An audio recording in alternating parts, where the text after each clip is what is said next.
It happens sometimes. We're living a perfectly normal and happy life when tragedy strikes. We lose a loved one, or a relationship that meant a lot to us ends. Or we move to a new city and we can't shake the feeling of loneliness. And we feel so disconnected from other people. Or the belief system that had been propping us up and away from despair vanishes or erodes away, and we find ourselves in this pit of chaos with nothing to grab onto. These are experiences that all of us can relate to, because for all of us, there come times in our lives in which it seems like the ground beneath us gives way, and the foundations supporting us vanish. I'd like to share two poems today by Walt Whitman and Emily Dickinson, both of whom express this feeling of foundationlessness and especially the feeling of isolation from others. Because oftentimes when we are in our darkest moments, we feel so alone, don't we? So Walt Whitman was... He sold himself as America's poet. He wanted to be the one who basically embraced everyone in a giant bear hug. His earlier poem, Song of Myself, started by going, "I celebrate myself, and what I assume you shall assume, for every atom belonging to me as good belongs to you." It's a poem of complete identification between the poet and the other, the reader, the American citizen, all people. But here Whitman is in a very different mode, one that is very rare for him for how gregarious and extroverted and happy he usually is, because he was in a relationship that ended, and he's experiencing the suffering that comes after that. He goes, "Hours continuing long, sore and heavy-hearted, hours discouraged, distracted. For the one I cannot content myself without, soon I saw him content himself without me. Hours when I'm forgotten. Oh, weeks and months are passing, but I believe I'm never to forget. Sullen and suffering hours. I'm ashamed, but it is useless. I am what I am. Hours of my torment. I wonder if other men ever have the like, out of the like feelings. Is there even one other like me, distracted, his friend, his lover lost to him? Does he see himself reflected in me? In these hours, does he see the face of his hours reflected?" Now, if you know Whitman, you'll know that this poem is basically the nail in the tire of Song of Myself and some of his other poetry, because Whitman, the one who is just completely identical to everyone else, here, he can hardly bring himself to consider the possibility that even one other person could be like him. And he asks, is there anyone that understands what I'm feeling? Is there anyone who has been through what I am going through? And isn't this what we often feel when we're in our pits of despair, of hopelessness or grief, is our pain feels so subjective and so private and all-encompassing that it seems almost impossible that anyone else could understand what we're going through. But we can realize that with Whitman writing this, we feel connected to him because he is putting to words the feelings that we feel when we're in those moments. That's what any great poet does. He takes this gulf of formless feelings that are in us and bestows order onto the chaos. The poet puts words and concepts and images onto this void, this formless void, and bestows order and meaning and beauty onto it. And in that sense, works against the despair, works against the suffering, or at least works to transcend it, to climb up out of the gulf. And when we recognize that Whitman When we have the feeling, Whitman is saying exactly what I feel but never knew the words of how to say. Now that is a recognition of connectedness between us and the poet. And now a further step. If we can recognize that, we can understand that in our own moments of deepest suffering, we are connected with all other people in their moments of deepest suffering. And when we ask the question of, is there anyone who has understood what I'm going through?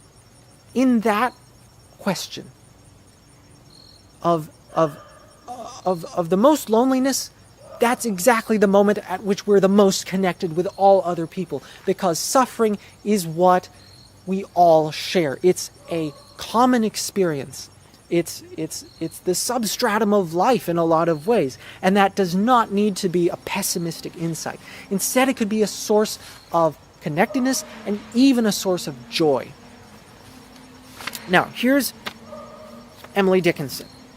She's a poet of interiority. She finds paradise in her imagination, finds ecstasy in her imagination, but there are limits to that, just as there are limits to Whitman's extroversion. So she goes, I measure every grief I meet with narrow, probing eyes. I wonder if it weighs like mine, or has an easier size. I wonder if it hurts to live, and if they have to try, and whether, could they choose between, it would not be to die. So we can imagine her walking around, looking at all the people that she meets, and comparing the deep sorrow that she's experiencing, this grief that she says she has, comparing that to whatever other people might be going through. And this is what a lot of us do when we're in this long bouts of depression or anxiety or grief, is we often put on a good face, a happy face, and then we kind of look out at other people and wonder if they are going through anything similar, or kind of weighing up their suffering against ours, seeing what weighs heavier. She says, I wonder if it weighs like mine or has an easier size. Because the suffering that we experience so subjectively can often feel absolute, The grieved are many, I am told. There is the various cause. Death is but one, and comes but once, and only nails the eyes. There is grief of want, and grief of cold, a sort they call despair. There's banishment from native eyes in sight of native air. And though I may not guess the kind correctly, yet to me it a piercing comfort it affords in passing Calvary, to note the fashions of the cross and how they're mostly worn, still fascinated to presume that some are like my own. Okay, so all the people that she's passing remind her of Calvary. Calvary, of course, is the central Christian image of the crucifixion. And she says that the crucifixion, Calvary, is worn like the fashions of the cross, right? So she sees the crucifixion in each person that she sees, and when she passes by that, she says a piercing comfort comes to her, which seems like an oxymoron, right? But it shows the dual nature of suffering. If you experience suffering, it is pain, sharp, intense, but also if you meditate on suffering and that of others, as Dickinson is doing here, you can recognize that there is connection. Just like I was talking about with the Whitman poem, we can recognize that suffering unites us. When we look at other people, we can recognize that we're not alone. She says she's fascinated to presume that some of their sufferings are like my own suffering. Now, what the poet does so well, as I said earlier, is they sing out from the depths. The best poets don't write naive poetry. This is no naive celebration of beauty. This is people who have gone through the depths of despair and come out the other side. Or, to change metaphors, not really to change metaphors, they're in this formless feeling, this gulf of formless feelings that I mentioned earlier, and they have charted a course upwards out of it, like they're, with their poetic words, it's like they're planting things for us to latch onto on the climbing wall, to climb out of this pit, you know.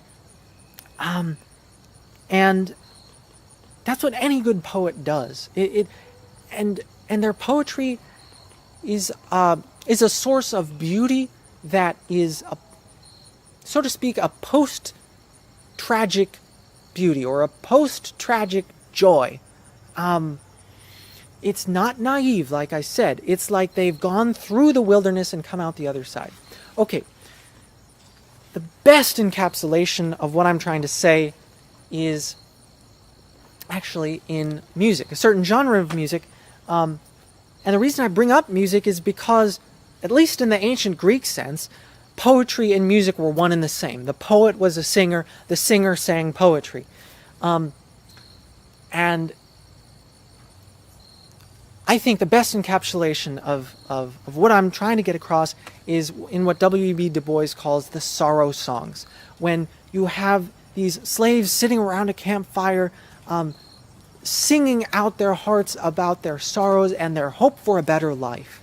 And this musical tradition is passed on, and its descendant is the blues. And the blues, you have these people sitting behind a piano playing these jazzy minor chords, completely non-traditional chords, but somehow they're really authentic and they hit you in the gut. They talk about their they sing about their sorrows, but they sing it with some pizzazz, with some wit, and they make you dance. The blues, jazz, they make you dance. That's such a strange response to suffering, and yet it's a beautiful response to suffering. When you see that, when you hear John Coltrane play the saxophone, you can hear the primal pain in it, but at the same time you can see how high he soars above it. He creates beauty out of it, he creates meaning out of it, and it makes you dance. And that's what the best poetry does. It's a full body experience, you know. So to wrap up, when we're in our deepest moments of aloneness, we can recognize by reading poetry, by listening to the blues and music as a whole, that we're not alone. You are not alone, no matter how alone you feel. In fact, when you feel the most alone, you are the most connected to others. And from that insight of connectedness, you can get the energy, the impulse to climb out of your despair, to create music, and to dance above suffering.